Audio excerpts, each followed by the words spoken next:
Amém, queridos. Glória a Deus. Esse é o terceiro domingo que nós estamos dando continuidade à série Justiça e Graça. Ia falar graça e justiça, mas não tinha importância, né? Justiça e Graça é a série que nós temos ministrado todos os domingos aqui ao seu coração. Nós acreditamos que entender esses princípios de justiça e de graça vai gerar em mim, vai gerar em você uma identidade. Fala comigo assim, uma identidade. Fala assim, pessoas de identidade, que sabem quem elas são em Cristo. São pessoas que vão revolucionar e transformar qualquer ambiente em que ele estiver.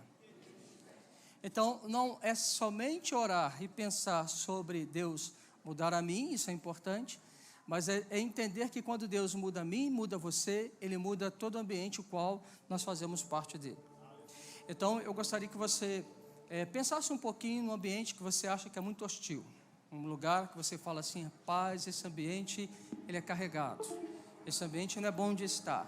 Você deve conhecer pelo menos um ambiente assim, né? Você deve conhecer uma casa que tem um ambiente muito complicado, você deve conhecer um lugar, uma localidade, um bairro, uma cidade, não sei, alguma pessoa ou lugares que você olha para a pessoa e você fala assim, rapaz, essa pessoa aqui está atribulada, essa pessoa está amargurada, essa pessoa não sorri há tanto tempo. Quantos de vocês, se quando entram num ambiente carregado, sente esse ambiente carregado? Faz assim com a mão assim, deixa eu ver. Quantos conseguem perceber isso aí? Ok. Só o Riva que não. O Riva está com a mão levantada, tá bom, não vi.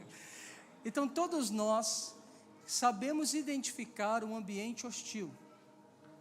Mas saber identificar um ambiente hostil não é simplesmente que nós precisamos. A gente precisa saber identificá-los, mas principalmente como alterá-los. Então, se você está vivendo tempos de hostilidade, tempos onde o ambiente está carregado para você, eu te dou uma sugestão: não saia do ambiente, transforma o ambiente. Algumas pessoas falam comigo assim, pastor, o ambiente onde eu trabalho é muito ruim, e eu estou querendo sair do emprego. Olha, eu sou daquele que acredito que você pode mudar o ambiente onde você está, porque nós somos homens e mulheres que carregamos uma verdade dentro de nós. Nós somos homens e mulheres que carregamos um poder transformador dentro de nós. Por isso a série de justiça e de graça, ela nos faz entender o lugar onde nós estamos em Cristo.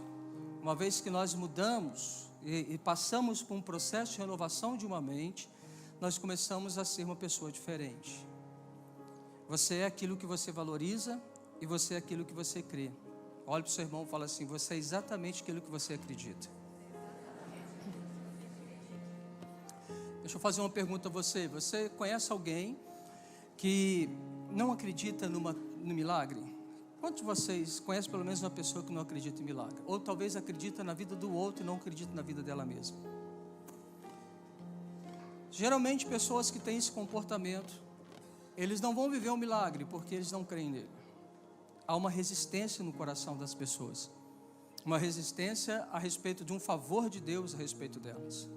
Pessoas que olham para si mesmas e elas se olham com desdém, não se amam, elas têm dificuldade de amar a Deus e amar o semelhante.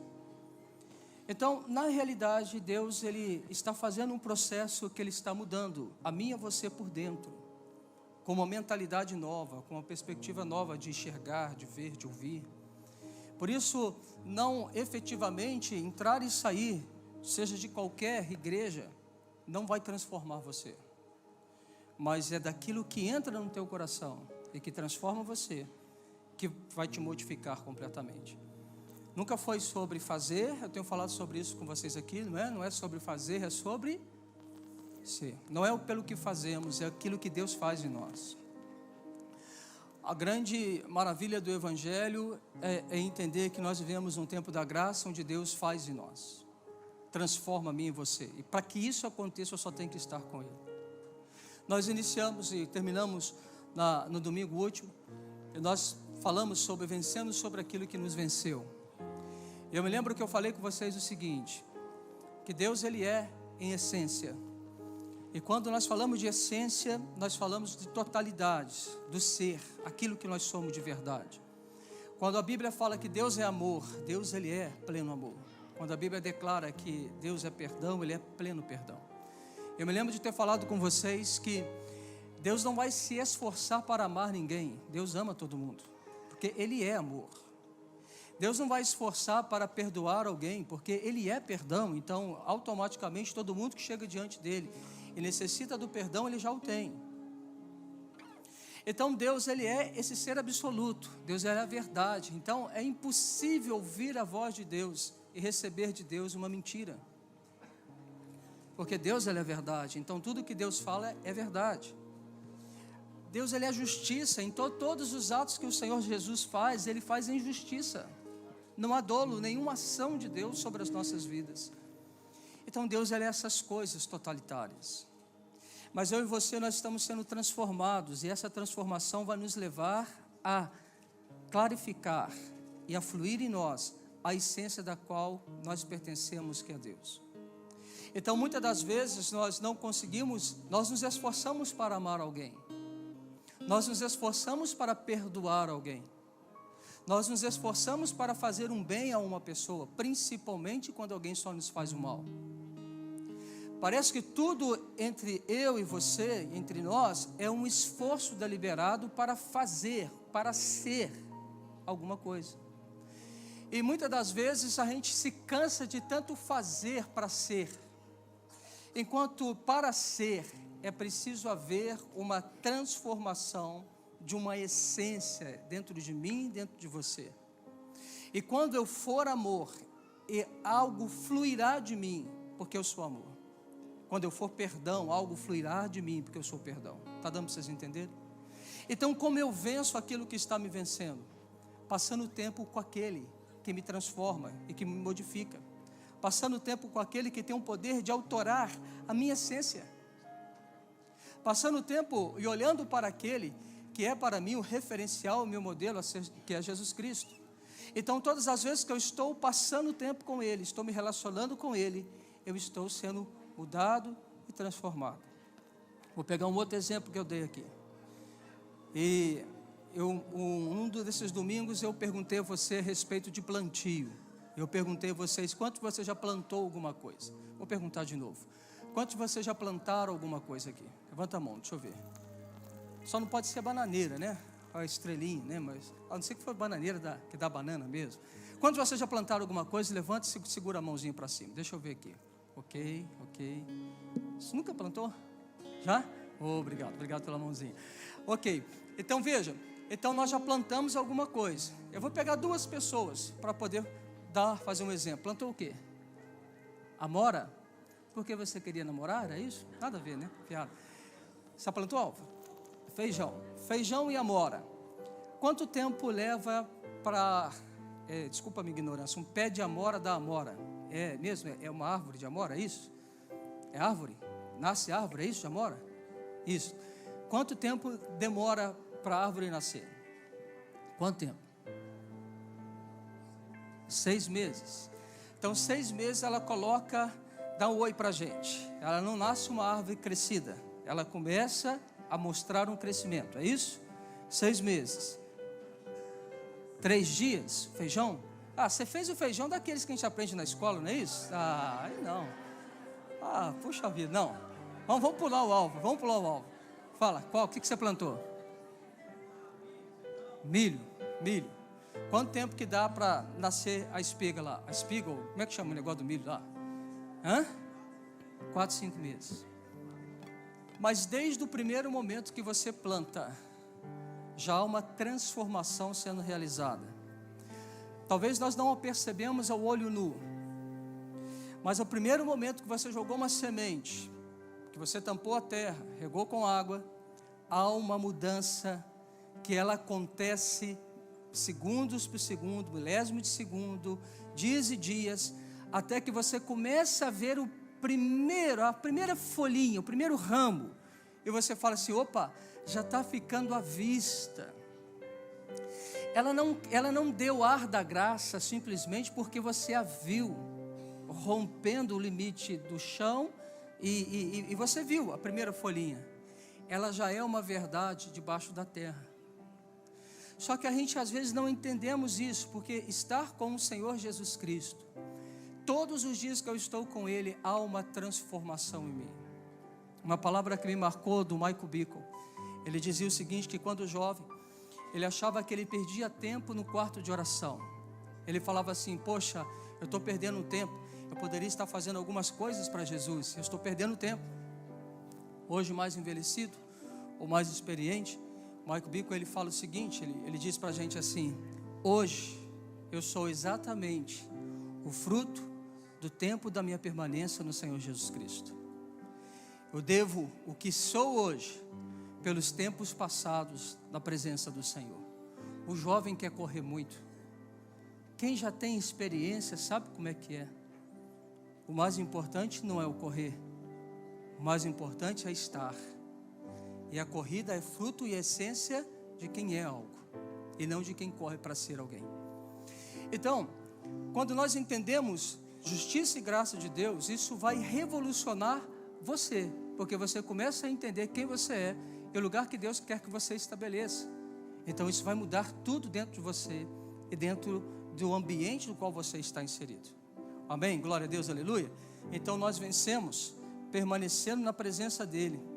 E olha que interessante, Deus é amor, Ele nos convida para habitar em seu amor. Deus nos deu o Espírito e com Ele nos deu a provisão para viver dessa forma.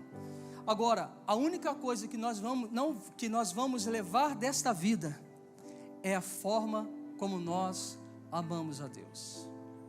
Mateus 7,15, se eu não estiver enganado, abre por favor aí, 7,15.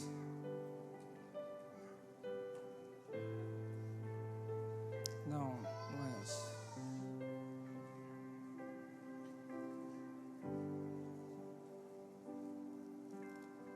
7,15 ele fala, acautelai-vos dos falsos profetas que vos apresentam disfarçados de ovelhas, mas por dentro são lobos roubadores. Pelos seus frutos o conhecereis. Colhem-se porventura a uva dos espinheiros ou figo dos abrolhos. Assim toda árvore boa produz bons frutos, porém a árvore má produz frutos maus. Não pode a árvore boa produzir frutos maus, nem a árvore má produzir frutos bons. Toda árvore que não produz bom fruto é cortada e lançada ao fogo. Assim, pois, pelos seus frutos os conhecereis. Fruto é algo que é dado e é algo que acontece naturalmente. Isso é essência, quem você é. Deus quer mudar essências nessa noite. Olha para o seu irmão e fala assim, Deus quer mudar essências nessa noite. O texto que eu estou no coração, eu estou errando aqui o endereço, quem souber depois fala para mim, eu te dou o texto. Ele fala quando se apresentam diante de Jesus, e Jesus fala assim, aparte-se de mim, eu não vos conheço. Vós, e eles vão dizer o seguinte, não, mas nós curamos no teu nome, nós expulsamos demônio no teu nome. E Jesus fala assim, eu não vos conheço.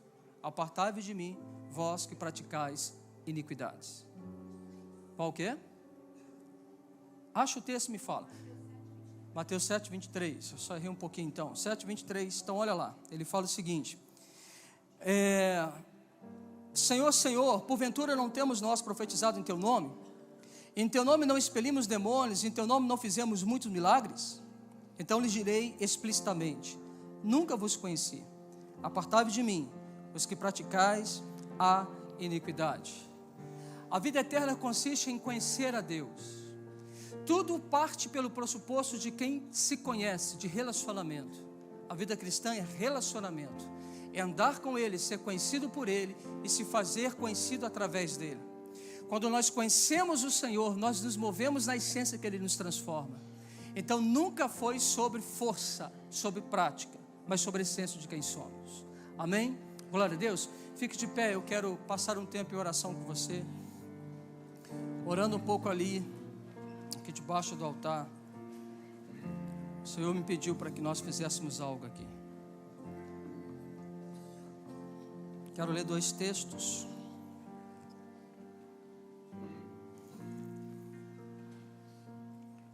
Segunda Coríntios 10 fala,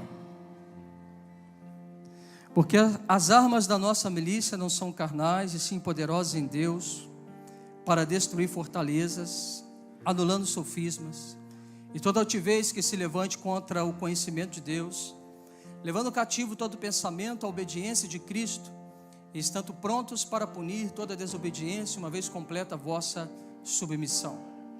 Eu chamo a atenção a palavra altivez, eu chamo a atenção sobre tudo aquilo que se levanta contra o conhecimento de Deus. Mas o texto de João, capítulo 16, no versículo 7, Jesus diz assim: mas eu vos digo a verdade, convém que eu vá, porque se eu não for, o Consolador não virá para vós outros. Se porém eu for, eu vou-lhe enviarei. Quando ele vier, convencerá o mundo do pecado, da justiça e do juízo. Do pecado, porque não creem em mim. Da justiça, porque vou para o Pai e não me vereis mais. Do juízo, porque o príncipe desse mundo já está julgado. Veja, o primeiro texto fala sobre algo que resiste à sabedoria de Deus: altivez, orgulho, soberba. O primeiro texto fala de corações ensoberbecidos. O primeiro texto fala de pessoas que se assentam em um determinado lugar e dizem: eu não preciso de Deus. O segundo texto de João, ele fala exatamente a respeito que o Espírito de Deus, ele que convence o homem do pecado, porque não crê em Deus. Então não crer em Deus, não crer em Jesus é um pecado. E quando eu estava vendo esse texto, eu entendo que o Espírito de Deus, ele começa a contender, a lutar contra. O Espírito de Deus, ele começa a arguir as obras infrutuosas das trevas, e ele começa a bater naquilo que resiste à sabedoria de Deus, que é arrogância, que é altivez, que é tudo aquilo que se levanta contra aquilo que Deus ele é aquilo que Deus quer fazer. Então, querido, eu queria que você levantasse as suas mãos agora, o mais alto que você puder, e você que ora em línguas, se move em línguas. Vou pedir para apagar a luz aqui. E eu gostaria que você pudesse fazer o seguinte, que você pudesse levantar uma oração, e que você pedisse a Deus para que Ele pudesse vir de fato trazer um ambiente favorável, para que nós possamos ser entesourados pela riqueza da glória. O Senhor quer derramar riqueza sobre você. O Senhor quer entesourar você das riquezas de glória. E a riqueza de glória tem a ver com quem Ele é, o conhecimento de quem Ele é. Riqueza de glória tem a ver com a sabedoria de Deus. Riqueza de glória tem a ver com olhos para vê-lo. Pai, em nome de Jesus, nós nos colocamos nesse lugar, o qual o Senhor nos disse para nos movermos nele. Então nós nos colocamos nesse lugar chamado da brecha. E na autoridade do nome de Jesus, nós ordenamos agora que toda altivez, arrogância, soberba, colida agora com o Espírito da verdade. Espírito de verdade, Espírito que é verdade, Espírito da revelação. Eu peço que o Senhor comece a contender agora com toda arrogância que se levanta, com toda altivez, com todo o coração endurecido. Faça guerra, colida, destrua, aniquila.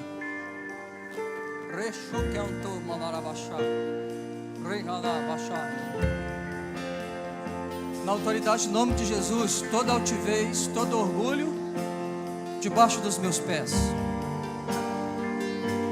debaixo dos pés dos santos, dos justos, debaixo dos pés da igreja.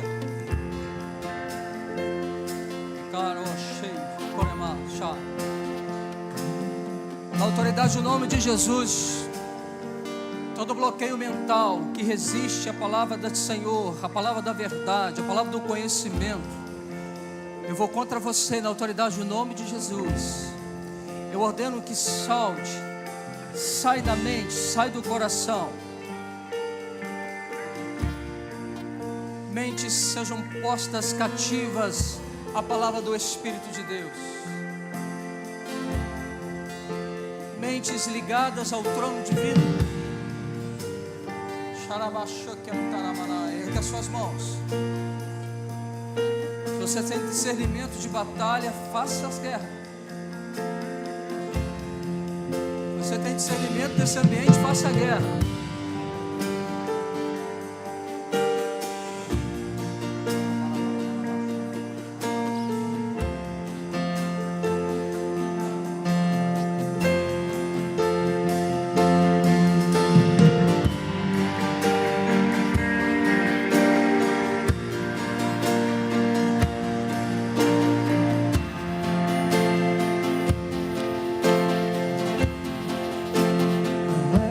eu não seja grato.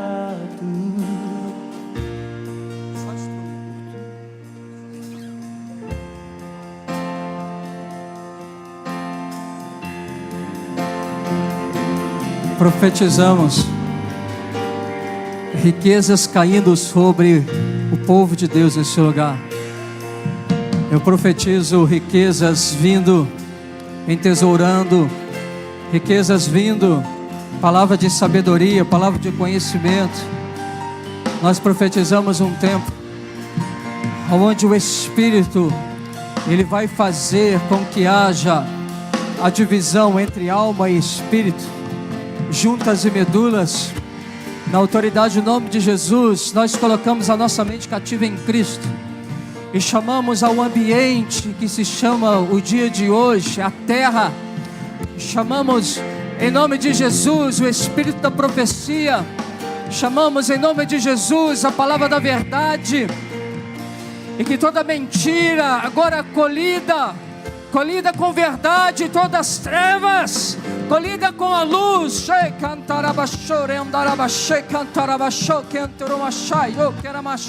Tiramos os comichões dos ouvidos,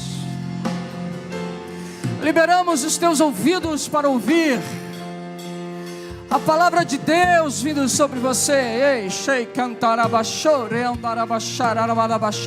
Colocamos debaixo dos nossos pés todo o desânimo, todo o cansaço, toda a mente passiva, em nome de Jesus. Toda a mente passiva agora debaixo dos meus pés. Travamos luta contra a mente que é dispersiva, travamos luta contra a mente que é cativa, em nome de Jesus. Anulamos os dardos inflamados de Satanás que causa confusão no pensamento, distorções da palavra, em nome de Jesus. Nós ordenamos que, em nome de Jesus, que haja clareza, haja discernimento, em nome de Jesus. Todo espírito de confusão saia deste lugar, em nome de Jesus. E chamamos a existência sobre este lugar o Espírito que traz clareza, entendimento. Toda incredulidade debaixo dos nossos pés, toda resistência à verdade debaixo dos nossos pés. E nós liberamos desse ambiente uma palavra rema, revelada, uma palavra poderosa, vindo sobre o teu coração, meu querido e minha querida. Continue orando, continue falando com o Senhor.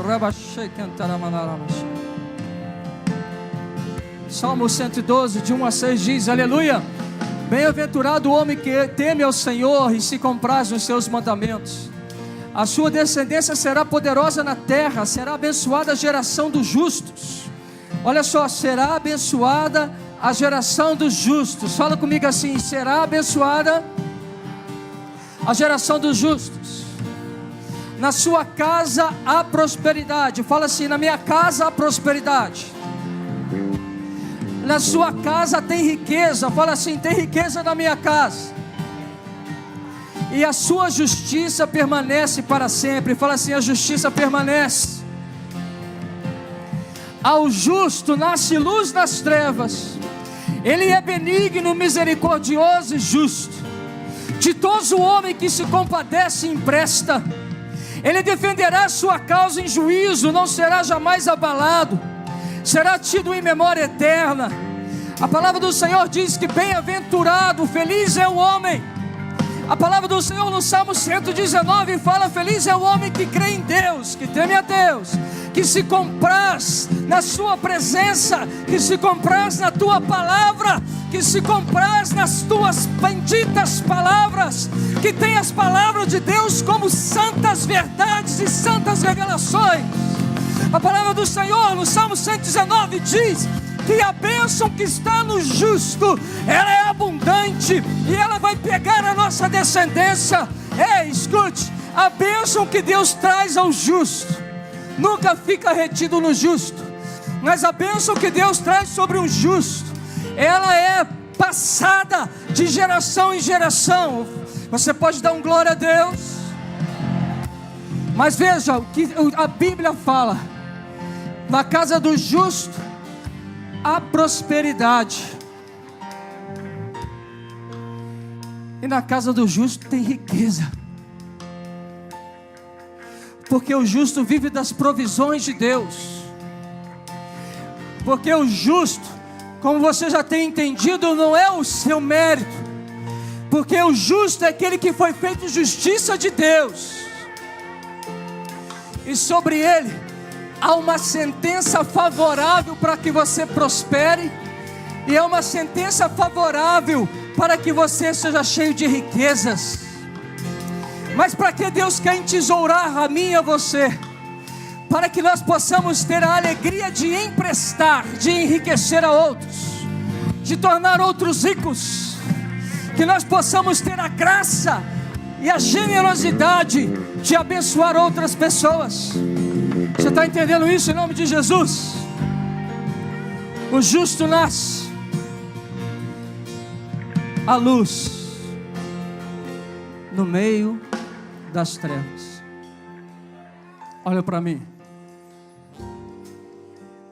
Toda tribulação na vida do justo é leve e momentânea tribulação.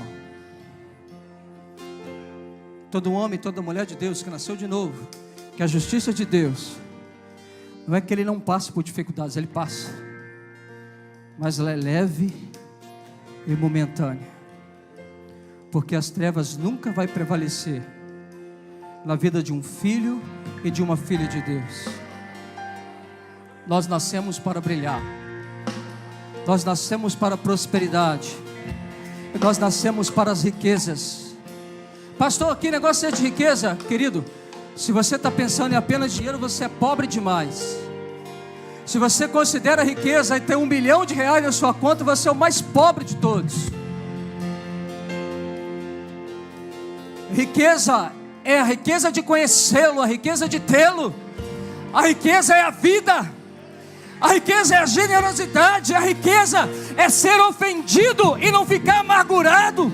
A riqueza é andar de uma maneira sobrenatural. A riqueza é jamais, meu irmão, minha irmã, se deixar esmorecer, mas se levantar e ir adiante, porque nós somos os filhos de Deus. A riqueza é saber que nós temos acesso a todas as coisas de Deus. Em todo e qualquer momento que nós precisarmos, Ele nos dará. A riqueza tem a ver em ter Ele e Ele nos ter. Esses são os ricos. Esses são aqueles que têm tudo e que nada lhes falta. Por isso eles, possuindo tudo, eles dão tudo a todos e fazem todos ricos de glória. Pega na mão do seu irmão. Peça ao Senhor para que essas verdades sejam reveladas no espírito do seu irmão agora. Peça a Jesus, Jesus, eles precisam entender por revelação. É pela revelação do Espírito. É pelo entendimento do Espírito, Pai. Espírito Santo de Deus, sela o Espírito dos teus amados. E os faço entender, compreender essas verdades que se discernem espiritualmente. Uma igreja que anda não pelas vistas naturais, mas por aquilo que nós já captamos no Espírito, por aquilo que nós já nos compreendemos em Cristo. Uma igreja que aprendeu a andar pelo favor, discernindo todas as coisas em Cristo, e não se deixando oprender por nada, mas indo adiante, conquistando para a glória do Teu nome.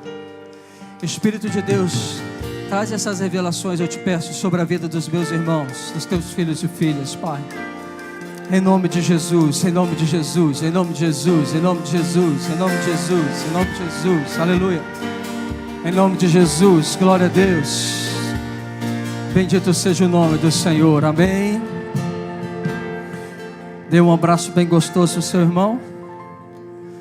Dê um beijo nesse queridão, nesse lindão. Fala com ele assim: você é um justo de Deus. Aleluia, pode se sentar.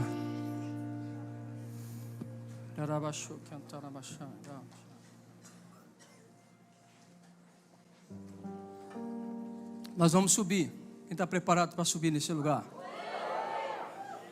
Aleluia. Fala com o seu irmão assim, aperte o cinto. Nós vamos subir. Amém? Então aperte o cinto. Queridos, a palavra do Senhor em Isaías 59:2, ela vai dizer assim: mas as vossas iniquidades fazem separação entre vós e o vosso Pai, vosso Deus, e os vossos pecados encobrem o seu rosto de vós, para que não vos ouça. Isaías 59 diz que todo homem, que toda mulher que anda numa postura de pecado e pratica iniquidade, ela não consegue, ele não consegue se relacionar com Deus. Este homem, essa mulher, é alguém que ainda Deus também não escuta ele. Há um bloqueio no relacionamento. Há um divórcio. Há uma separação entre todas as promessas que Deus tem para mim e tem para você e aquilo o qual eu estou vivendo nesse exato momento. A palavra, ela revela que a única coisa que pode tirar de mim todas as promessas e as bênçãos de Deus sobre a minha vida, meu casamento, a minha família e aonde quer que eu esteja, significa pecado. O pecado, ele não pode ser relativizado como quem diz, é um acidente de percurso. Ou como quem já se acostuma com ele e usa aquela frase que talvez você tenha dito ou tenha ouvido de alguém, você sabe que a carne é fraca. Aqueles que dizem que a carne é fraca, ele está dando, de fato, o testemunho de que foi vencido por aquilo que o Espírito de Deus te deu graça, poder para vencer. Aquele que diz para você assim, olha, você sabe, andar com Deus é muito difícil, a carne é muito fraca, eu tenho tentado, mas não tenho conseguido. Você está diante de uma revelação de um derrotado, de um fracassado, de uma pessoa que não entende a riqueza da glória e não entende aquilo que Deus ele é. Deus ele é fogo consumidor, Deus é justiça, Deus é amor, Deus é misericórdia. Ele não entende o sacrifício de Jesus feito na cruz por ele, porque a sua boca diz daquilo que o seu coração está acreditando. Ele acredita que ele não pode vencer. Ele acredita que diante de alguns casos, ele é tão enfraquecido, mas tão enfraquecido, que ele já dá a própria desculpa para si mesmo. Essa pessoa, ela de fato, ela precisa passar por um processo de uma overdose na presença toda chapante e poderosa do Espírito Santo de Deus. Você precisa ser viciado em Jesus. Por quê? Porque tem gente que é viciada em pornografia. E gente viciada em pornografia é gente com entendimento de focar, de prestar atenção. A mente sempre vai escapulir aquele que é cativo na vida de pornografia, por exemplo. Quem anda refém da pornografia, o seu olhar é impuro. E a Bíblia fala que os olhos são a lâmpada para o corpo, e se os teus olhos forem bons, todo o teu corpo será bom, mas se os teus olhos forem maus, todo o teu corpo será mau. Então, aquele que se atém numa pornografia, ele está gerando lixo, pobreza, imoralidade, fraqueza, infidelidade para dentro do seu coração. E geralmente pessoas que andaram por um caminho de pornografia ou de uma vida totalmente rendida às imoralidades sexuais, elas têm muito sono. Elas estão entorpecidas, paralisadas, não são ativas, porque elas são cativas. Não sei porque eu estou falando sobre isso, não está nada escrito sobre isso aqui, mas talvez sirva para alguém aqui essa noite. Aonde os teus olhos estão postos, eu vou encontrar o teu coração. Os teus olhos se movem segundo o coração que você tem. Portanto, quando nós olhamos para o homem e a mulher, nós percebemos que o mesmo, quando ele se separa de Deus, e isso fica muito claro que toda a raça humana, ela se desviou dos projetos, do propósito do coração de Deus, na vida de Adão, na vida de Eva. Adão e a Eva pecaram contra o Senhor. Eles foram destituídos da glória de Deus, foram postos para fora do jardim, postos para fora da presença de Deus. Eu já disse para você que quando Deus, ele tranca o jardim e ele expulsa o homem do jardim, do lugar do deleite. Fala comigo assim: jardim é o lugar do deleite. Fala assim: lugar do deleite é bom. Vai ser muito bom. Bom demais. É maravilha. É manto. Faz um manto assim. É manto. Lugar da delícia é o lugar do manto. É lugar da presença. Sempre quando você estiver no lugar da presença, note isso aí. Satanás vai fazer de tudo para te tirar desse lugar. Olha para o seu irmão e fala assim: sempre que você estiver no lugar da presença, Satanás vai fazer de tudo para tirar você desse lugar. Segura essa aí. Por isso ele vai te tentar. Ele é tentador. Ele não vai pecar por você. Ele vai tentar você. Ele vai tentar você, levar você a um pecado. A tentação ainda não é o seu pecado. É a provocação do inimigo para te separar você de Deus. O seu pecado é quando você é tentado de verdade, não aguenta mais resistir e sucumbe à tentação. Então isso se transformou no seu pecado. Se esse pecado se torna permanente na sua vida, se tornou a sua iniquidade. Eu entrei pela porta de um pecado, mas se eu permaneço nesse pecado, se tornou a minha iniquidade. Se tornou o lugar da minha escravidão. Se tornou o lugar onde eu estou me distanciando dia após dia da presença do Senhor. Qual é o engodo e o engano de Satanás para entorpecer a quem assim procede? Ele dá para esse homem, para essa mulher, religião. Nós estávamos na sala pela manhã, falando com os meninos da consolidação, me deu um insight. Nós falávamos de regras. Regra é terrível. Mas a regra é boa, mas é terrível. A regra, ela só faz você entender que existe aquilo que é correto e errado, e a regra faz você, ou regra ou lei, faz você entender que eu preciso de um Salvador. Uma pessoa que é cumpridor das regras, ele tem uma tendência a se tornar legalista. Fala com o seu irmão assim: legalista. Pergunta para ele: o que é isso? Geralmente o legalista é o soberbo. Por que ele é o soberbo? Porque ele se acha melhor do que todo mundo. Porque ele cumpre os preceitos da lei, então eu sou melhor do que todo mundo. Mas a Bíblia diz que Deus resiste aos soberbos, mas dá graça aos humildes. Todo soberbo tem resistência de Deus contra ele.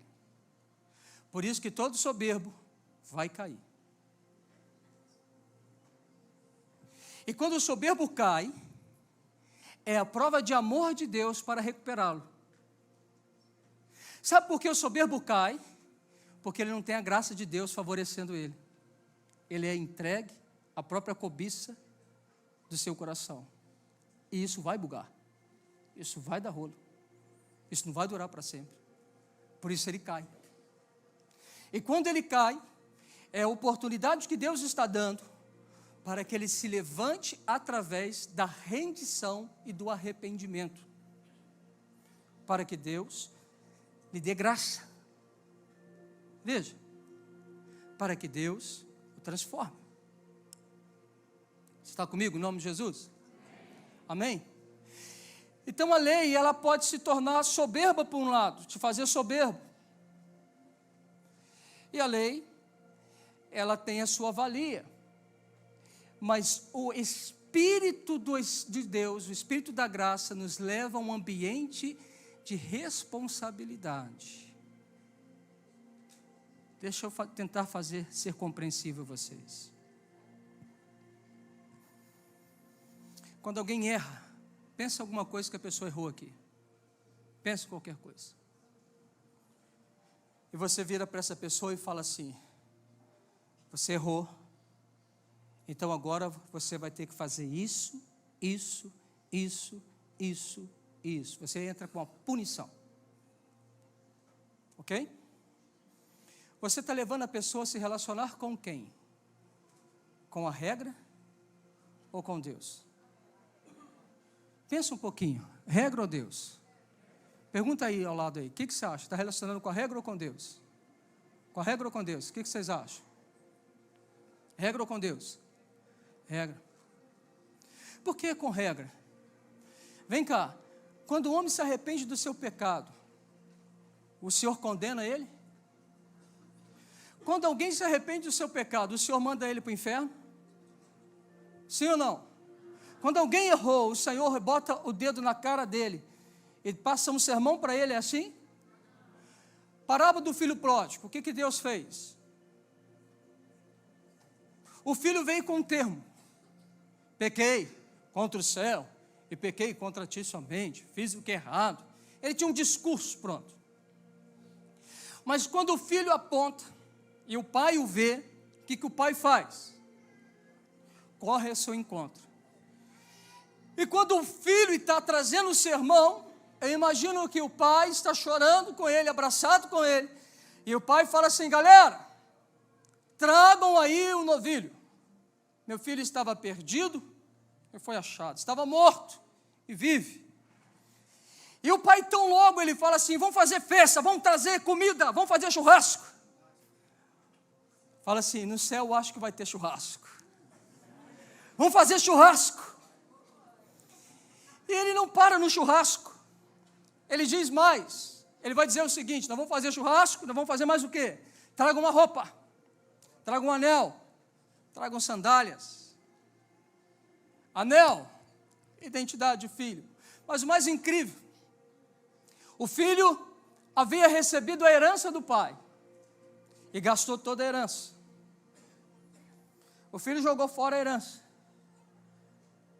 Vai morar no chiqueiro. Mas quando ele volta para o pai, o que o pai dá a ele de volta? O que o pai dá a ele? Identidade e herança. Porque herança não tem nada a ver com o que você merece, mas tem a ver porque você é filho. A Bíblia fala que a salvação não é ato meritório, mas é uma herança. Por que uma herança? Porque nós recebemos aquilo que o filho pagou. A Bíblia fala que todos aqueles que foram transformados em Cristo Jesus, se tornaram filhos de Deus, eles são possuidores de herança. Uau!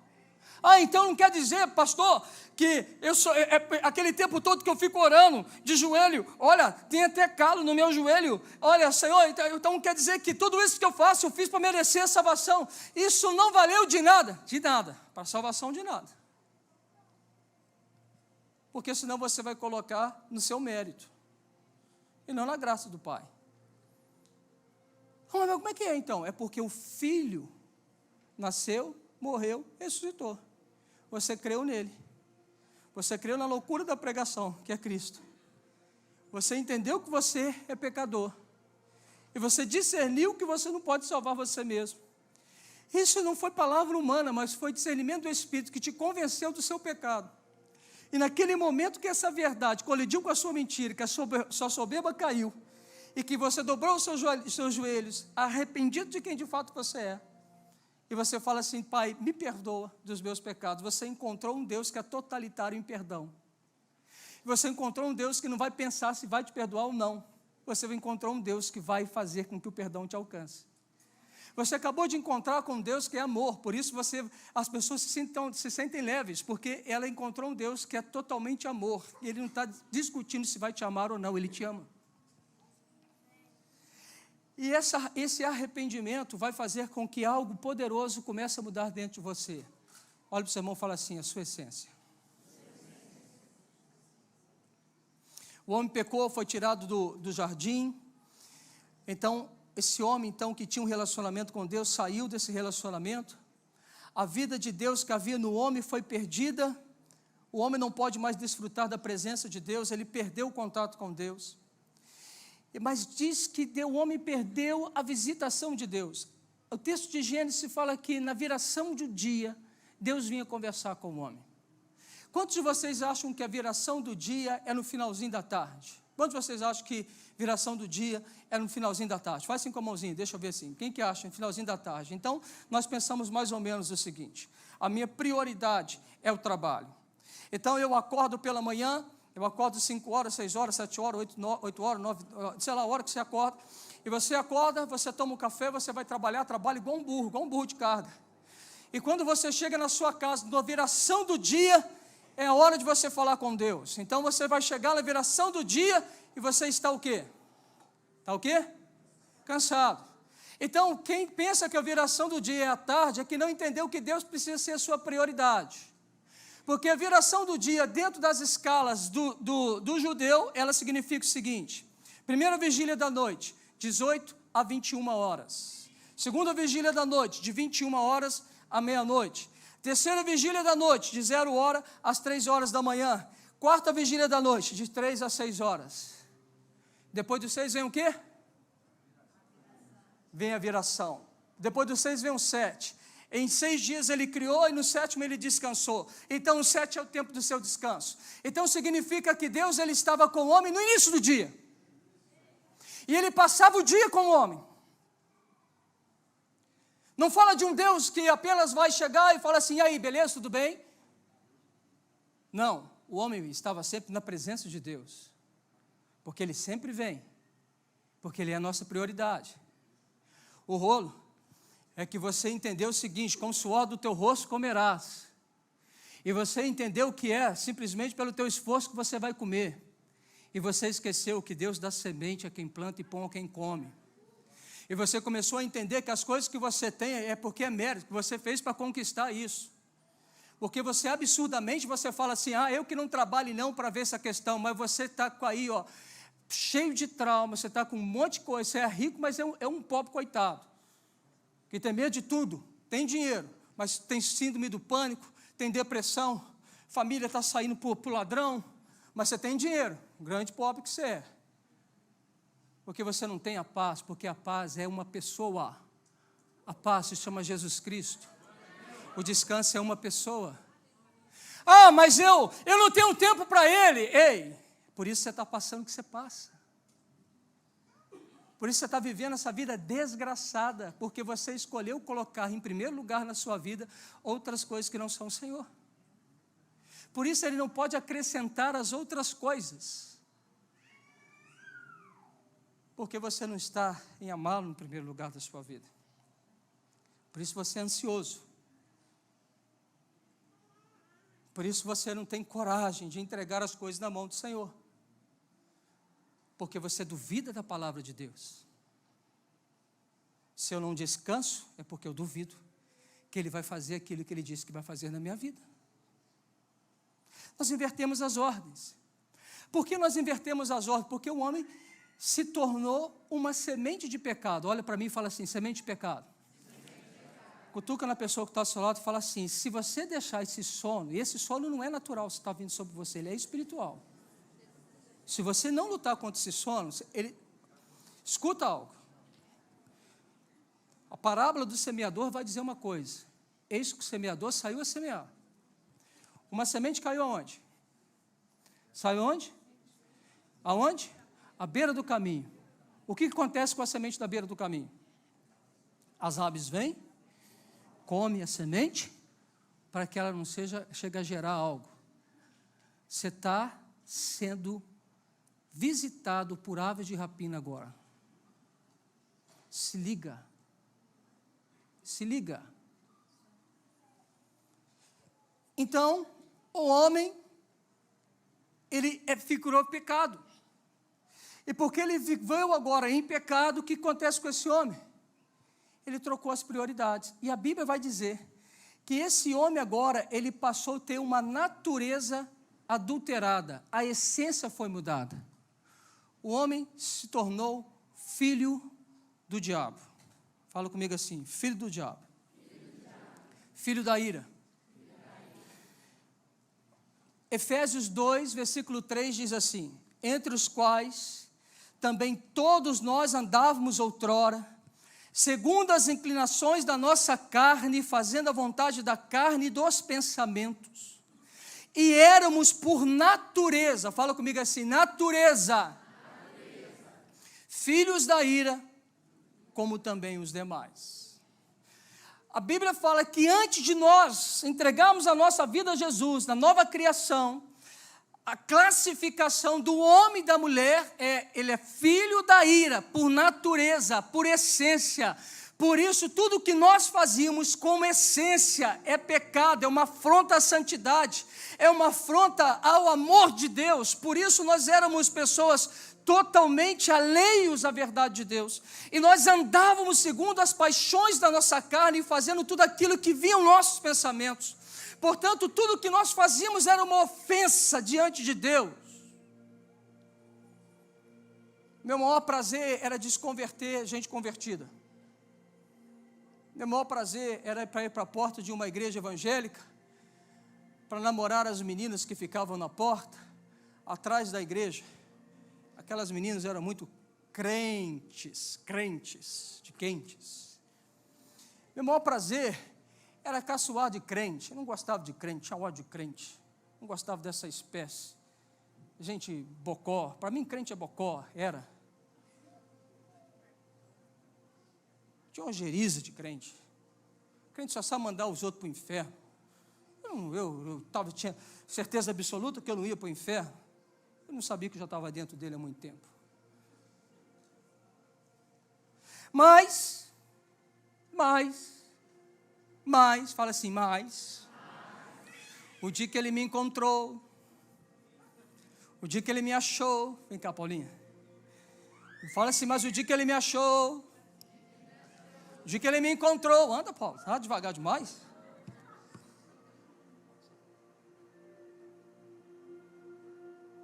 Eu dancei com o Espírito Santo, eu me apaixonei por ele. Nós começamos a viver um caso de amor. Eu botei uma flor na minha boca. Um abraçado do Espírito Santo. Me abraça. Eu amo o Espírito Santo de Deus. Porque o Espírito Santo de Deus deu jeito em mim. Porque eu apenas me rendi e me entreguei para Ele.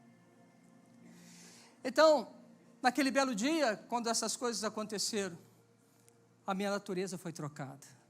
Eu deixei de ser o filho da ira, para poder ser o filho da justiça. Olha que interessante isso. A realidade que Paulo fala, em 2 Coríntios 5, 21 é: aquele que não conheceu o pecado, ele o fez pecado por nós, para que nele fôssemos feitos justiça de Deus. Sabe o que Paulo está falando? Que essa é a realidade do homem pecador. Quando ele não tem uma entrega a Deus, ele é o filho da ira. Ah, mas você pode frequentar uma igreja. Ah, mas eu sou metodista. Então eu nasci de novo, eu sou metodista. Não sei, você nasceu de novo, mas ser metodista não quer dizer que você nasceu de novo. Nem se você é batista, diz que você nasceu de novo. Nem se você é presbiteriano, se você é católico, se você é ubandista, seja lá o que você for. Isso não quer dizer que você nasceu de novo. Ah, mas eu tenho um coração bom. Você é orgulhoso. Eu te provo que você não é tão bom assim. Por quê? Porque você faz as coisas para ser visto. Porque você quer glória humana. Porque quando algumas pessoas não fazem o que você quer, você fica chateadinho e faz beicinho. Porque você quer que as pessoas batem palminha para você. Eu dou tanta cesta básica. E daí? Jesus deu a cesta básica. Ele transformou, multiplicou pão e peixe. A galera comeu pão e peixe. entupido de comer pão e peixe.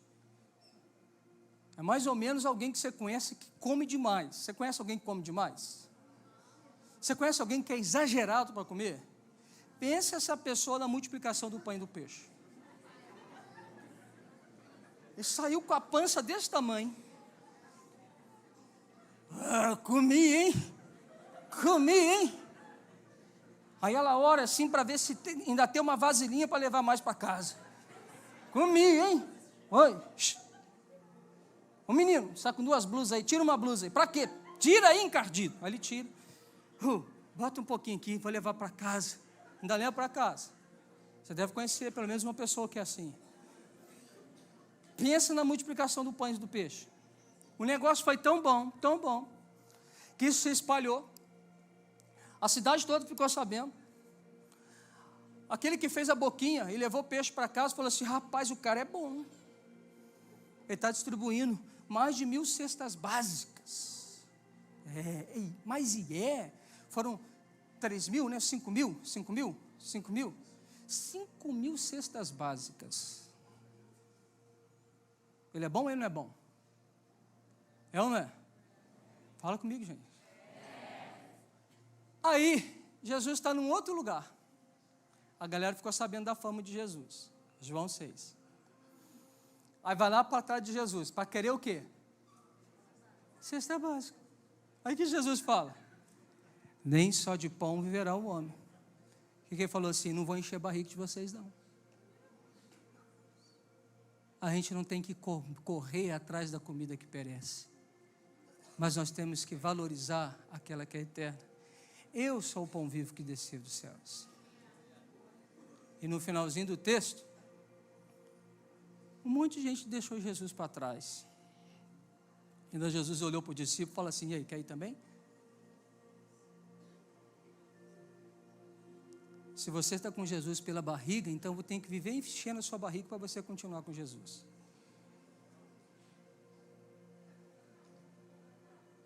Não é? Vou ter que fazer igual eu faço com o pastor Vitor, tem que andar com uma barra de cereal perto dele. Senão ele vira o Hulk. Brincadeira. Ele já é um Hulk domesticado de Jeová, pela força do Espírito. Veja. Então, olha que coisa linda. Jesus assumiu quem éramos. Fala com seu irmão assim, Jesus assumiu quem éramos. Quem nós éramos? Não, é para você me responder. Quem nós éramos? Pecadores, filho da ira. Jesus assumiu quem nós éramos. Mas Jesus se fez pecado para que eu assuma a natureza de quem Ele é. Justiça de Deus. Jesus trocou naturezas. Jesus pegou a minha e a sua natureza de pecado e se fez pecado.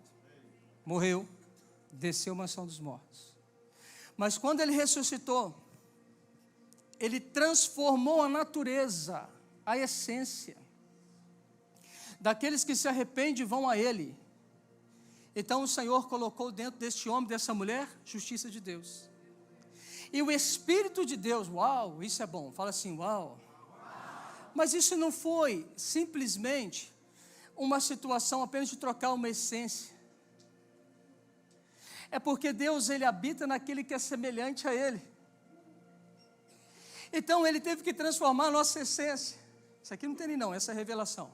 Veja, no Antigo Testamento o Espírito vinha sobre alguém e não permanecia. Por que Ele não permanecia? Porque a essência do homem era corrupta e cheia de pecado. Então Ele não podia estabelecer em alguém que não tem uma essência transformada e natural. Mas quando o homem, ele ressuscita e Ele tira de nós a natureza de pecado e nos dá a natureza de filhos, então agora diz que o Espírito vem e o Espírito vai morar dentro do meu espírito. Então, o Espírito Santo de Deus já não é mais aquele que vem de vez em quando, ele mora em mim. Porque ele habita em seres de mesma essência. Então, ele precisou trabalhar uma essência em mim e você. E nos constituir filhos da justiça, não pelo mérito meu e seu, mas por aquilo que Ele fez. Nós somos justiça porque Ele é justiça. Nós somos justiça porque Ele nos amou primeiro e Ele nos perdoou. Nós somos justiça porque a justiça dEle está em mim. É o que nós falamos, que nós somos justificados em Cristo. E porque nós somos justificados em Cristo, a minha, a sua natureza foi alterada. Eu não sou mais o filho da ira, eu não sou mais o pecador, agora eu sou o filho da justiça. Agora eu nasci de novo e agora o Espírito de Deus mora em mim, Ele habita em mim, Ele está dentro de mim. Essa é a grande novidade da glória, o Deus residente dentro de mim e dentro de você. Por isso o texto também vai dizer, não apagais o Espírito. Porque se eu simplesmente voltar às velhas práticas, e aí não é uma situação de uma escorregadela, de um pecado, porque se eu escorreguei, se eu pequei, peço perdão, continua o jogo. Mas se eu pequei e continuo no pecado, você se torna iniquidade. Você viola a presença de Deus dentro de você. E o Espírito se torna apagado, porque eu voltei a uma velha natureza. Talvez é o assunto que nós vamos falar logo depois da série, a série sobre os Colossenses, que começaram bem, mas voltaram às velhas práticas. Paulo em Coríntios fala, por isso há muito entre vós que dormem, porque nasceram do Espírito, mas andaram na iniquidade do pecado. Se tornaram ofensa e vergonha de Cristo. E por essa razão, Paulo vai dizer que muitos dormem. E por isso Paulo ele fala assim, cada um verifica a si mesmo. Por isso que Paulo fala assim, se tiver alguma coisa contra o irmão, vai e repara-o com ele.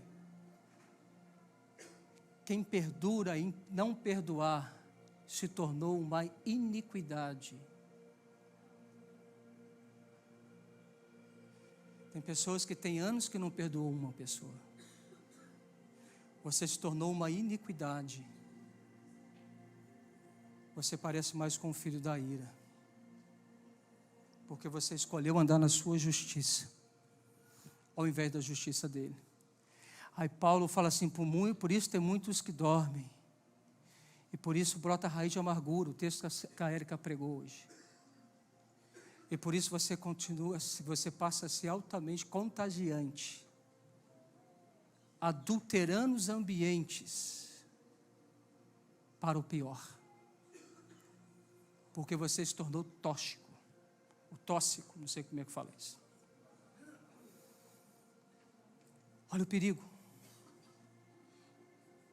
Por isso que está de pé, vigia para que não. Você está me ouvindo pregar muito sobre graça, e de repente eu tenho um pouco de preocupação de você achar assim, eu estou na graça, eu posso fazer o que eu quiser. Aí você não entendeu. Porque se eu estou na graça, a graça me chama a um vínculo de amor. E o vínculo de amor significa dar tudo. O vínculo de amor é exatamente o que Jesus falou assim, aquele que quer ser o meu discípulo, completo para mim, toma a sua cruz e siga. Aquele que quiser salvar a sua vida, e aquele que perder no meu nome, acha lá. A graça é rendição, é entrega, por amor, por relacionamento, é um mergulho, uma imersão em quem Deus é. Por isso, não pensemos nós, o pastor está falando lá da graça, agora a pregação da graça é graça, a gente pode fazer qualquer coisa. Não é assim. Olha para o seu irmão e fala assim, deixa de ser bobinho. Não é dessa maneira. Porque a graça nos responsabiliza. Quem é pai aqui? Você ama o seu filho? Você deixa o seu filho fazer tudo que ele quer? Quem é que ama o filho e deixa ele fazer tudo que ele quer? Ô meu amigo, então eu vou te sugerir você mudar essa conduta. Porque Hebreus fala assim, que Deus corrige a todo filho que ele ama. Você quer estragar alguém, deixa ele fazer o que ele quer.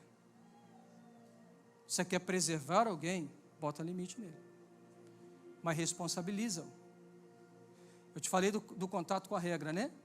A regra é assim. Vou pegar um caso hipotético aqui, tá bom? Pode ser? Amém? Amém, glória a Deus, aleluia? Ok? Oh, meu Deus, o que eu posso falar aqui?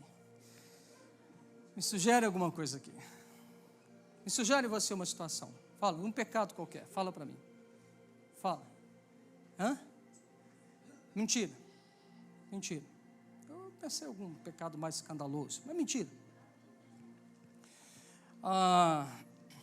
Alguém falou adultério. Eu vou pegar o adultério, tá bom? Adultério já está junto com a mentira. Fala assim, adultério anda de mão dada com a mentira. Na verdade, fala assim, todo pecado anda de mão dada com a mentira. Como eu te provo? Eu não tenho que te provar nada. Você acredita se querendo ou não acreditar, mas eu vou provar. Lá no Éden, quando o Senhor chegou na viração do dia, eles estavam tudo perturbadinhos. E eles já começaram a dar desculpa, porque entrou medo no coração deles de Deus. Aí um fala assim, não, é o outro, é jogo de empurra. Fala assim, jogo de empurra. O cara foi pego num pecado, ele fala assim, não é bem assim não, espera que eu vou te explicar. Como é que você vai explicar aquilo que não tem explicação? Isso é mentira. Olha o seu irmão, é mentira. Então todo pecado anda de mão dada com a mentira. Aí o cara adulterou. Tem até uma passagem da Bíblia, aquela mulher que foi pega em adultério e que foi levada para ser apedrejada.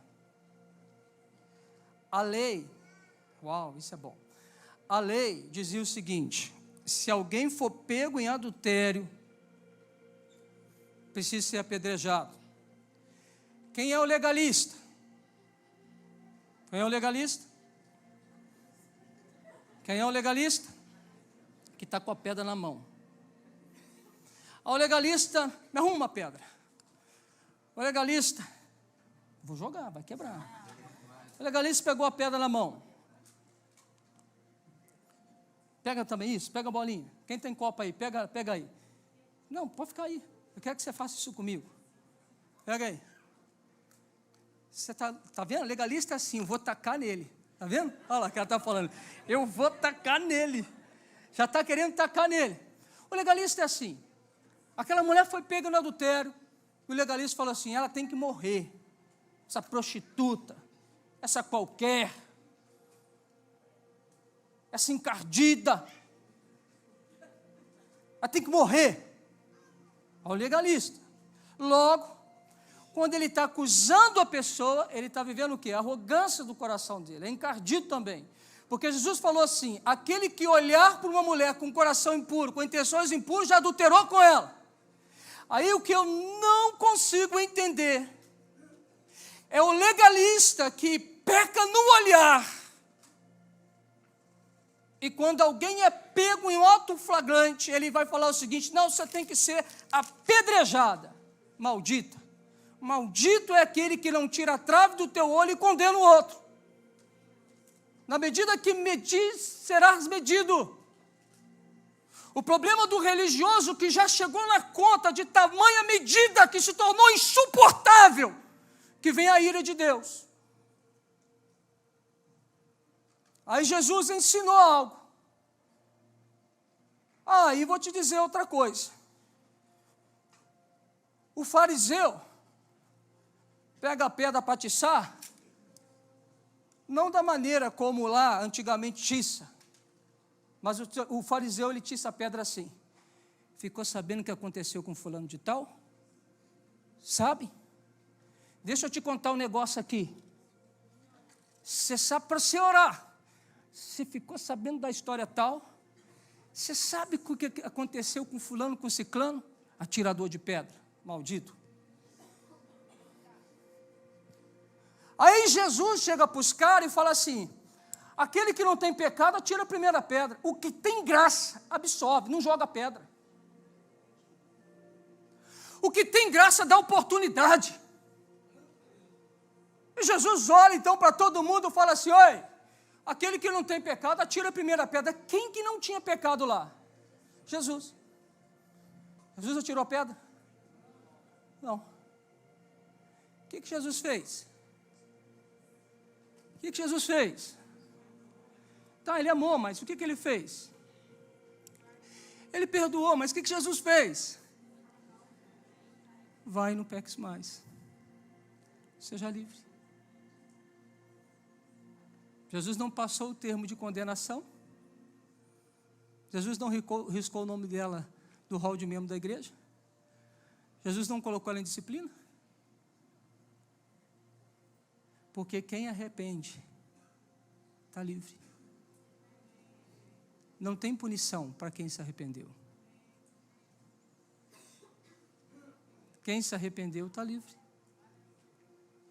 Mas o que eu fiz? Você entregou seu coração para Ele. Isso basta. Mas só isso, pastor? Isso é graça. Por isso essa mentalidade de justiceiro seu, minha, nossa, tem que morrer. Ah, pastor, mas para quem não se arrepende, vai ter um inferno. O processo é arrepender. Ah, então na igreja pode fazer tudo. Quem se arrependeu está livre. Mas quem se arrependeu se responsabiliza. Aqui está a diferença. Aqui está a diferença. Porque quem que se arrependeu vai fazer retratação. Não por imposição, mas porque nasceu. Porque os nossos pecados nos distanciam, eu de Deus e eu do meu próximo. A questão é, pensa numa lata de lixo agora, na lata de tinta. Você está pintando a igreja, você está aqui em cima. De repente, deu uma tremedura na escada e a tinta caiu no chão. Olha a tinta caindo. Faz o barulho dela caindo para mim. Splash. Bum. Aí você faz assim com a mão assim. Faz assim com a mão assim.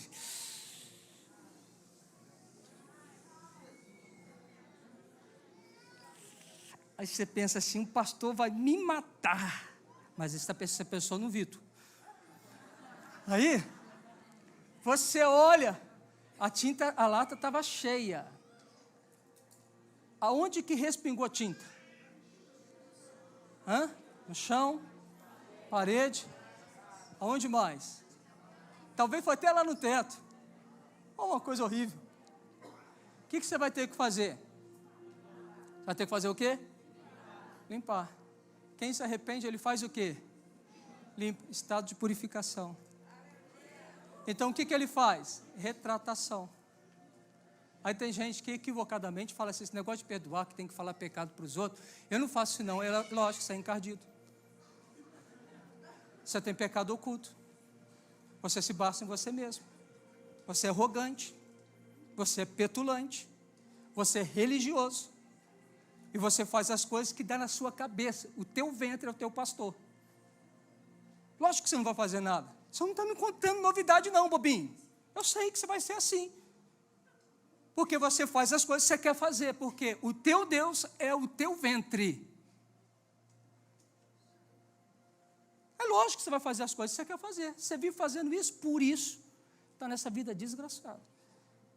Nem ovelha você é. Porque a palavra fala assim, a ovelha escuta a voz do seu pastor. Nem ovelha você é um cabrito, um jumento, uma mula rebelde, que dá coice para tudo quanto é lado. Ah, Jerusalém, Jerusalém, como eu gostaria de ter vocês debaixo das minhas asas, mas é como um jumento selvagem que não se deixa admoestar, não se deixa montar.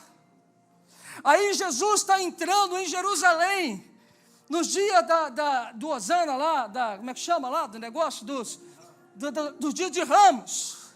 E Jesus monta no jumento, eita glória, aleluia. E Jesus fala assim, eu vou domar o jumento, eu vou domesticar o jumento. Quem é o jumento? Era a nação de Israel. E ele está falando assim: eu estou vindo, e com a minha graça eu vou domesticar essa mula selvagem, que dá coice, que não se deixa de molestar. Eu estou vindo com a graça, com o meu amor, para domesticá-la. Jesus está falando assim: eu vou amansar você, jumento. Olha para o seu irmão, jumento, olha para o seu irmão. E fala com ele assim: eu vou amansar você, jumento. Para você falar assim: esse pastor abusadinho me chamou de jumento, me chame de jumento. Aponta o dedo para mim e fala assim: ele também vai amansar você, jumento. Pode falar, fala comigo. Eu sei disso. Ele monta nesse jumento aqui todos os dias. Hoje ele precisou montar em mim. Hoje eu estava intragável. Eu não estava suportando eu mesmo hoje. Né, Érica? Eu falei isso em casa. Eu falei lá em casa hoje assim: hoje está difícil das pessoas chegar perto de mim. Hoje eu vou dar coice. Mas eu morri ali, ó. Antes de vir para esse altar, eu morri ali. Antes de eu subir nesse altar, eu morri ali. Porque eu falei com o Pai assim: eu não posso dar uma carga da minha alma para eles. Não me permita. Eu tenho que morrer. Eu preciso morrer. Eles não podem me conhecer da maneira que eu sou sem você. Eles precisam ver o Senhor em mim. Eu preciso morrer. Eu morri ali.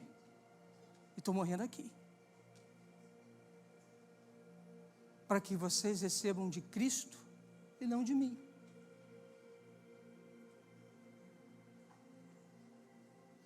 O pastor me chamou de jumento. Carapuca serviu? Então muda. Virou ovelha. Eu falei o quê? Carapuca? Você gosta disso? Como é que chama? Carapuz. Carapuz. Fala comigo assim: pastor ignorante. Amém. Glória a Deus.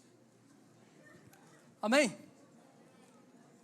Amém, gente? Amém. Até me perdi, você me tirou do eixo. Brincadeira, tirou não. Para a gente terminando. Obrigado. Vocês não sabem como eu me sinto envaidecido quando vocês fazem isso comigo. Amém. Então aperte o cinto. Nós vamos para o terceiro céu agora. Então vamos lá. Olha que 2 Pedro 1,4 fala com a gente. Pelas quais nós têm sido doadas as suas preciosas e muito grandes promessas, para que por elas vos torneis coparticipantes da natureza divina. Fala comigo assim: coparticipante. O que é coparticipante? Participando junto. Então dá a mãozinha a Thaís, fala assim: nós somos participantes juntos da natureza divina, livrando-vos da corrupção das paixões que há no mundo. Uau! Você estava achando que eu estava viajando na maionese, né? Olha aí, o texto de 2 Pedro 1,4 fala que em Cristo nós nos tornamos coparticipantes da natureza divina. Isso significa que o Senhor mudou a mim e mudou a sua natureza. Então eu já entreguei minha vida para o Lindão. O Lindão mandou o Power. O Power está dentro de mim. E quando o Power fala, ele fala: The Power! Treme tudo. Aí você, meu Deus! Ixi, é o Espírito que vem esmiuçando a penha, que vai quebrando tudo, que vai rasgando tudo. De vez em quando é o silêncio, você está lá, o Espírito está falando assim: ai meu Deus, como eu sou mula. Ah, Jesus. O Espírito está dentro de mim. E eu tenho a natureza do Lindão. Eu sou igual o Lindão. Às vezes eu sou cabeça dura, eu sou mula ainda, que eu não consigo ainda agir no todo da essência que Deus já colocou em mim. Por isso a Bíblia fala lá em Romanos: e não transformai-vos pela renovação de sua mente. Como é que é? Não vos conformeis com esse século. Ele está falando assim: não se torna igual este século. Não faça as coisas que o mundo faz, mas renova a tua mente. Transforma o século. Eita! Sabe o que o Paulo entendeu? Ele fala assim: eu não ando como o mundo anda, mas eu ando como meu Jesus anda. Sabe o que Paulo falou? Por isso eu preciso ter minha mente renovada, eu preciso acreditar naquilo que Deus fala, eu preciso desacreditar naquilo que o meu coração corrupto, e o meu coração desinteressado, e o meu coração ainda sem luz e entendimento está fazendo acreditar. Eu preciso desacreditar no mundo para acreditar em Cristo. E ele fala que quando nós começamos a ter uma mente renovada, nós vamos transformar um século. Sabe o que isso me faz entender? Nós vamos transformar uma geração. Aí o Salmo 112, que Deus me pediu para ler ali, e ligando o Salmo 112 com essa verdade, ele fala assim, que os justos vão ser abençoados, a sua posteridade, a sua geração será abençoada. Ei, é o século sendo mudado. Que ele está falando que a vida do justo, ele vai entesourar e vai enriquecer a geração futura. Sabe o que ele está falando comigo? Que se eu sou justo e sou, se eu tenho a minha mente renovada, e ela se renova a cada dia, a cada manhã, pelas misericórdias do Senhor, por isso eu não sou consumido, pela renovação da verdade, quebrando a minha legalidade, quebrando a minha religiosidade, tirando de mim as viseiras e me colocando a visão ampla dele. Quando o Espírito de Deus me educa, quando o Espírito de Deus me provoca, quando o Espírito de Deus puxa minhas orelhas, quando o Espírito de Deus me exorta, Ele está me expandindo. E quando Ele está me expandindo, eu estou entesourando, porque o que está em mim não cabe em mim, e por isso Ele precisa estar em mim, mas sair de mim para entesourar aos outros. E eu entesouro, e eu ministro, e eu falo, e eu ensino, e eu agrego, e eu libero o espírito da profecia. E quando eu libero o espírito da profecia, o menino está sendo entesourado da verdade. E esse menino entesourado da verdade, mente renovada, ele libera sobre outro menino, e assim que libera sobre outro, que se libera sobre outro, que vai liberando sobre outro. E quando nós vemos, nós temos uma mentalidade de um ambiente alterado, porque alguém foi transformado. Aí você fala assim, mas eu não sou ninguém, mas Deus precisa de você para mudar o mundo. Porque tudo vai começar em você. Aí você tem a péssima descrença no seu coração de achar que você não é capaz. A verdade está em você, o poder está dentro de você, e você se torna um incrédulo. E todas as vezes que você fala que eu não posso, você se tornou um incrédulo.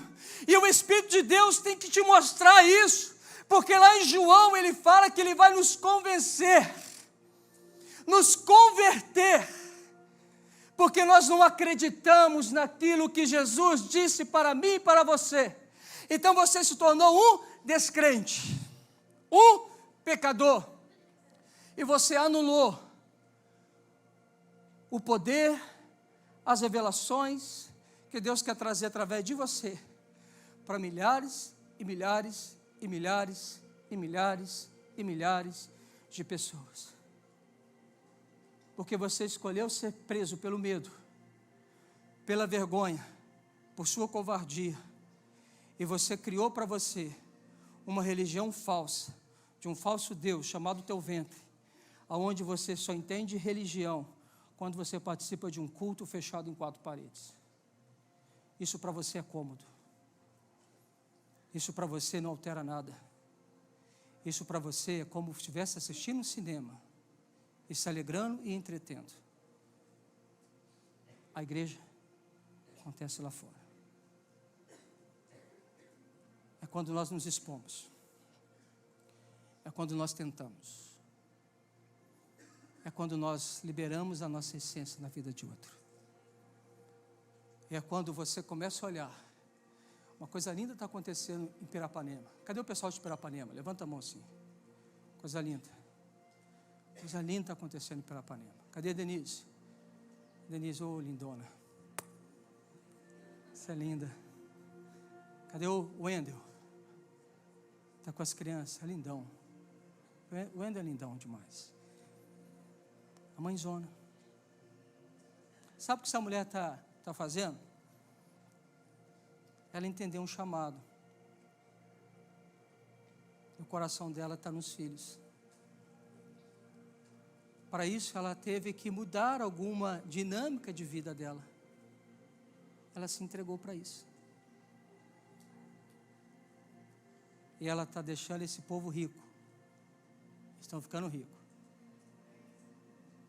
Olha como é que ele está bonito ali. Lindão. Foi você que aceitou Jesus no ponto de ônibus, não foi? Aceitou Jesus no ponto de ônibus. Aí chegou lá em Pirapanema, falou do Lindão. Esse pessoal tudo está apaixonado pelo Lindão. Porque ele não foi transformado, ele está transformando. Ele é a igreja de Cristo, que está em todos os lugares. A gente tem uma Kombi que pega a gente lá de Pirapanema para trazer para cá. Lindo isso. Minha mãe está aqui, ó. Falei dela domingo passado, você lembra? Eu falei dela. E às vezes eu falo com a minha mãe assim, mãe, eu subi na favela tal, está morrendo um monte de gente. Ela fala assim, ai filho, toma cuidado. Coração de mãe, verdade. Qual mãe não vai ter preocupação?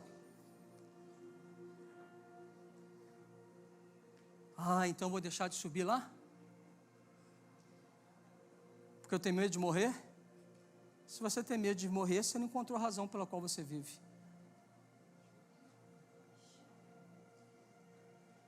Se você encontrou a razão pelo que você vive, você está pronto a morrer.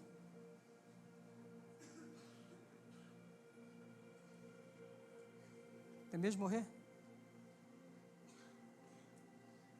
Sei lá, não sei o que vai ser do lado de lá. Ei, o Lindão está lá. Eu vou ser conhecido plenamente por Ele. E me conhecerei como eu sou conhecido por Ele. Eu estou na casa do Lindão. Lá com Ele. Sentindo o cheiro. Parando de sofrer. Então não quero ir para lá. Deixa de ser irresponsável.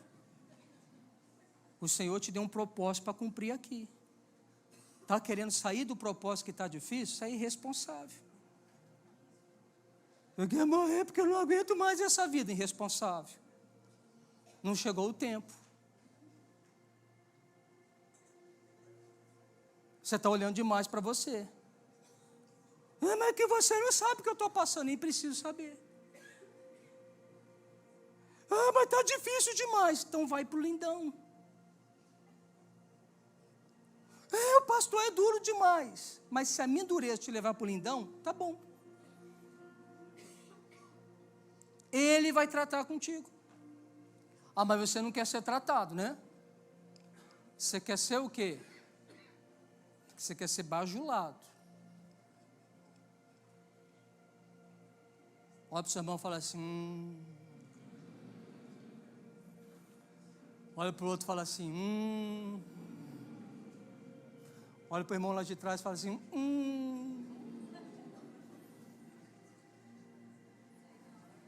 Sei não. Olha para o seu irmão e fala assim, bilu, bilu, bilu. Olha que ele assim, você é tão bonitinho. Você tem a cara do papai. Faz um beijinho para ele assim, vai assim. Vê se ele ri. Faz para ele assim, faz beijinho para ele. Dá um sustinho nele, faz assim com ele assim. Pum. Faz assim agora para ele assim, faz assim, põe a mãozinha assim, faz assim, vai lá, faz assim.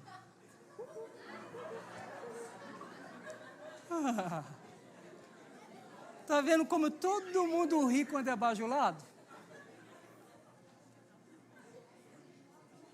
Tá vendo como é que todo mundo, que lindo, todo mundo ri quando é bajulado.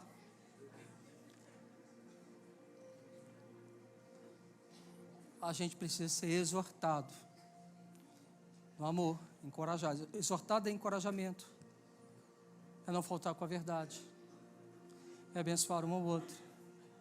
O Júnior me exortou, não foi, Júnior? Que exortada, hein, filho? Que ela pegou no rins, filho. Eu tive que ir lá me retratar com o Júnior. Fui lá, falei demais no altar, paguei a conta. Fui lá me tratar com os dois. Opa, mas o membro exortou o pastor? Ei, vem cá, carne e osso igual você, vacilo igual você. Eu só não quero ser desagradável a Deus. Então, a hora que eu entendo que eu errei, eu vou logo para o Lindão, papai, perdão. Vai lá, o que você quer que eu faça? Não discute se eu vou perder minha reputação, eu já pedi para ele mesmo. Eu só quero fazer o que ele me mandou fazer. Eu não quero perder a presença do Lindão. Então não foi nem a primeira vez, não foi e não vai ser a última vez que eu estou no processo do amadurecimento. Terminando.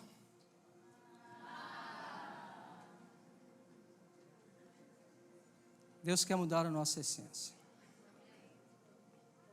Eu termino dizendo o seguinte: Adão nos deixou uma herança física, não física, mas espiritual. Desculpa. Assim, temos que quebrar essa herança por meio de Jesus Cristo, por aquilo que Ele fez na cruz. Nós precisamos romper com o pecado em nossas vidas, através da justificação.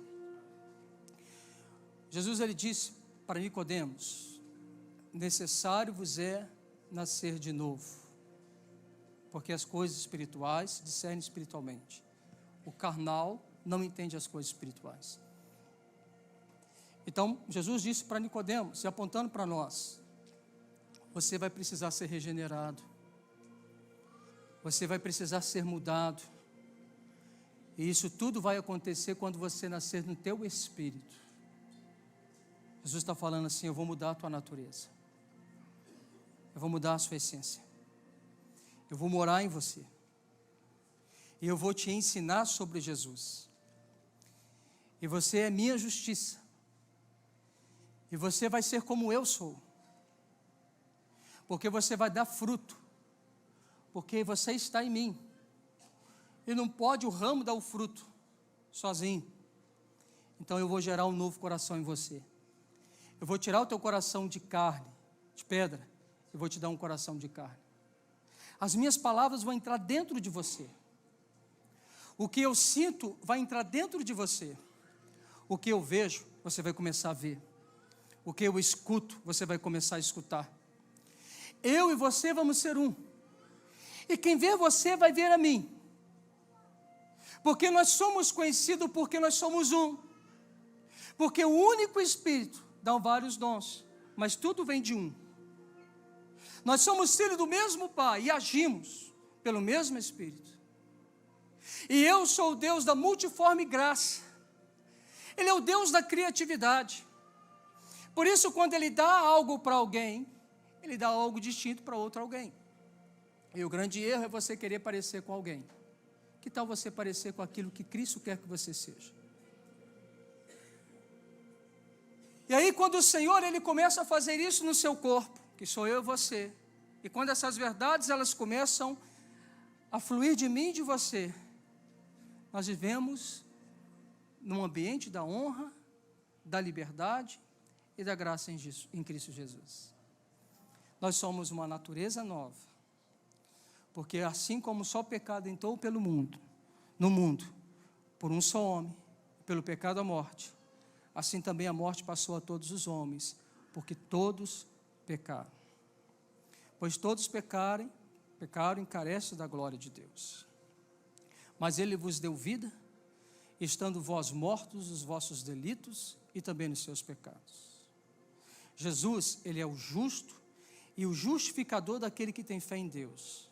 Romanos 3:26 diz: tendo em vista a manifestação da sua justiça no tempo presente, para Ele mesmo ser justo e justificador daquele que tem fé em Cristo Jesus. Então Jesus, Ele se tornou a minha justiça e a sua justiça, porque como pela desobediência de um só homem, muitos se tornaram pecadores, assim também por meio da obediência de um só, muitos se tornam justos. Sobreveio a lei para que avultasse a ofensa, mas onde abundou o pecado, superabundou a graça, a fim de que, como o pecado reinou pela morte, assim também reinasse a graça pela justiça para a vida eterna, mediante Jesus Cristo, nosso Senhor. Uma vez que você está em Cristo, não anule a graça que move em você. Ande como justiça, porque você é a justiça de Deus. Permita a tua mente ser renovada e para de agir com descrença.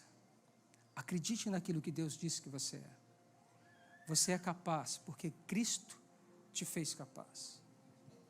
Você pode porque Cristo se move em você. Não é pensamento positivo, é porque Ele está em você.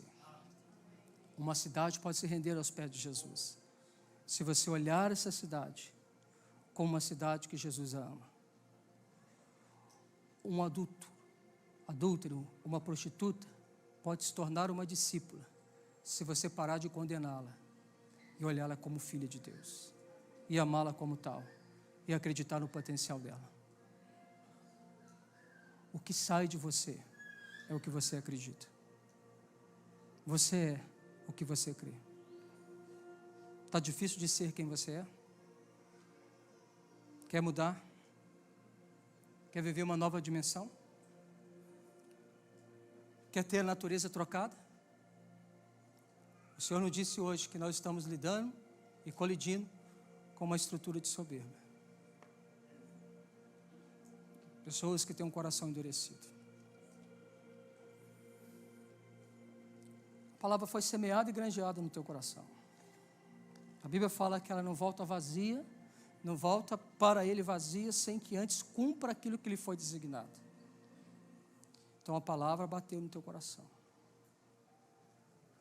E a palavra de Deus, sabe o que o Senhor quer fazer hoje aqui? Sabe, Samuel, o que Deus quer fazer hoje aqui?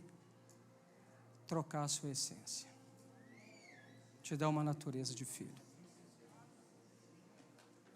Como pastor? Tão simples assim? Sim. Mas o que eu tenho que fazer? Se arrependa. Se dê a Ele. Deixa Ele fazer. Ele quer te fazer diferente. Uma nova natureza.